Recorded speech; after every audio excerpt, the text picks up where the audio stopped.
When I was in the seventh grade, I was called a terrorist less than 30 seconds after I told my classmate that I am Muslim. That wasn't the first time, nor was it the last, and my story is one upon thousands. I was taught at a very young age that there were going to be people who didn't like Muslims, or at the very least had a negative connotation of us. The way we wrapped our hijabs and wore our abayas, the way we spoke in our mother tongue languages from Arabic to Urdu to Pashto to Farsi to Turkish to Hindi to all around the world. They tell us to go back to our country but never know which one we're from. Yesterday I was told I don't look Muslim enough to know the struggle because I don't look the part. Told I should be okay because people weren't afraid that I was going to blow up a plane. How can someone so easily disregard an entire population of people? But Islam is not a race. There is no right way to look Muslim. There is no skin tone nor clothing that looks the part. Just because I don't fit the media's image of a Muslim doesn't make me less of one. We hold our religion in our names and in our hearts, but unless you bother to get to know us, you wouldn't know this. I will never be ashamed of who I am, and I will defend my religion to my last breath. We were taught to respond in kindness to all the hatred thrown our way. When 9/11 happened, I was just a 1-year-old baby, but I was already marked for life. I was called terrorist before I was called toddler. The only person in my family to have actually handled a gun is my cousin, who serves in the United States Marines.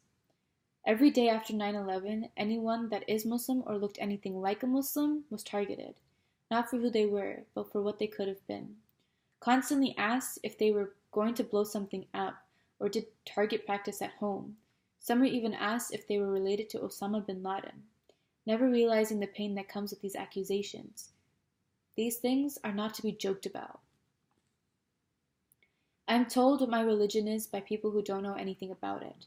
How we practice violence, are taught to kill people, like to blow things up, and want to take over the world. We are told we are evil. Anytime there is an incident involving a Muslim or someone who claims to be one, there are threats sent to communities and homes, to Islamic schools filled with children, threats of murder, abuse, and deportation. It got to the point where Muslim children didn't want to go to school for the fear of their own safety. But despite all the fear, our communities come together to help protect each other, rise above the hate, and figure out ways to share love.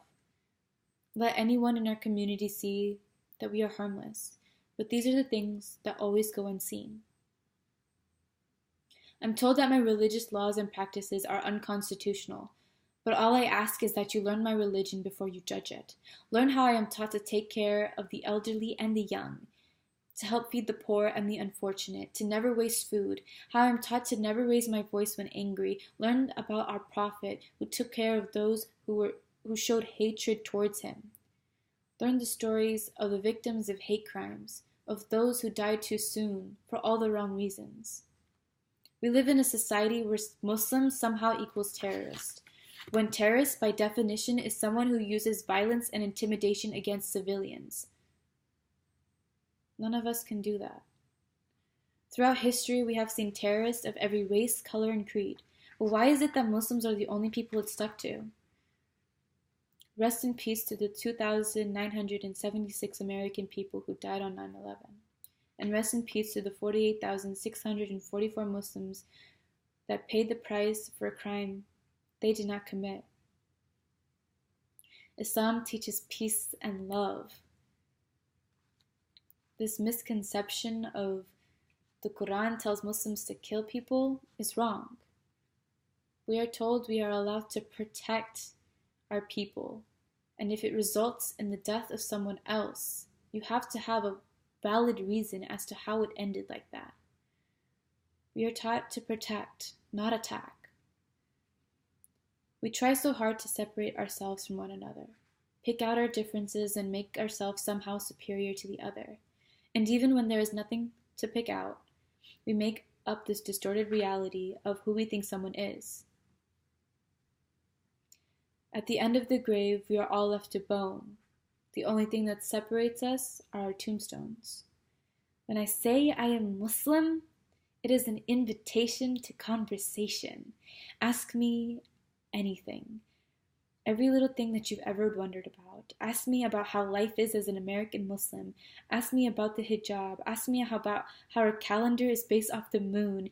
Ask me how hard it is to go a day without food. Ask me about life, about death.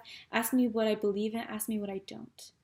Because acceptance and enlightenment starts with a simple conversation. In the words of Amal Kassir, ask me my name and I will give you ancestry, bloodlines and dialects, poems and books, perspective, wars, struggles, and survival stories. I am an advocate of learning and education, but I know the best things in life will never be learned from a textbook, but from one another. So learn from one another. Don't ask me about my favorite movie. Ask me about my ancestors and where they're from and what my family traditions are.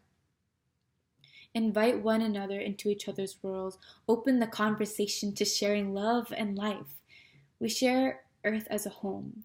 The only thing that should separate us are our time zones. Show me your vibrant colors and I'll show you mine. Share your stories and broaden your horizons. Open your eyes to lives that you may not relate to but can still appreciate. But if this is all too much, just ask me my name.